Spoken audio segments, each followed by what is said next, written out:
Tahapan pemilihan RT, RW atau Rukun Tetangga dan Rukun Warga untuk Kota Makassar oleh Badan Pemberdayaan Masyarakat BPM telah berlangsung di 15 kecamatan. Pendaftaran telah dimulai sejak 22 hingga 24 November 2025. Penetapan calon digelar 25 November, sementara 26 November dilakukan pencabutan no urut untuk berlangsungnya pemilihan di wilayah masing-masing.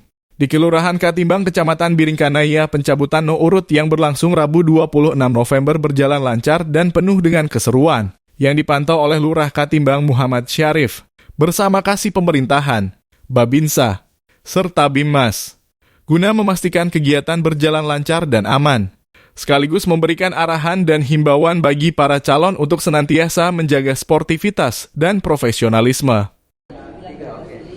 Saya Muhammad Syarif, Lurah Katimbang, sangat bersyukur karena mulai dari tahapan pertama sampai tahapan hari ini, yaitu tahapan pencabutan nomor urut calon ketua RT, ketua RW, alhamdulillah berjalan dengan lancar.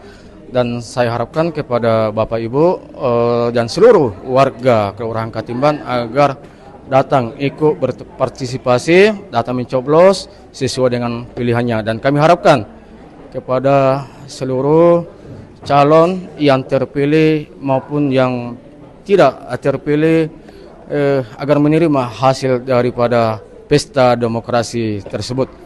Pemilihan RT RW di Kelurahan Katimbang diikuti oleh beberapa calon. Salah satu calon RT 01, RW 06 yang mendapatkan nomor urut 1 yakni Irfan. Irfan berharap agar pemilihan nantinya berjalan lancar dan warga dapat memilih sesuai yang diharapkan, yakni memilih calon yang selalu ada untuk kepentingan warga. Bismillahirrahmanirrahim. Assalamualaikum warahmatullahi wabarakatuh. Saya salah satu calon RT 01 RW 06 Kelurahan Katimbang, Kecamatan Biringkanaya, menyampaikan kepada teman-teman yang sudah mendapatkan nomor urut, marilah kita sama-sama mengikuti tahapan pemilihan calon RT dan RW dan tetap kita menjaga wilayah masing-masing. Semoga apa yang kita lakukan semua demi mencapai kesuksesan bersama.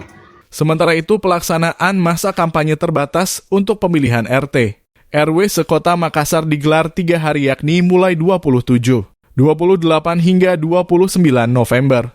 Pembagian undangan pemilih pada 30 November. Masa tenang 1 hingga 2 Desember. Dan pemungutan atau pemilihan RT RW pada 3 Desember. Tim Liputan Fajar TV melaporkan. Terima kasih telah menonton. Jangan lupa subscribe, like, comment, and share. Saksikan terus informasi terbaru dengan menekan tombol lonceng hanya di channel Fajar TV.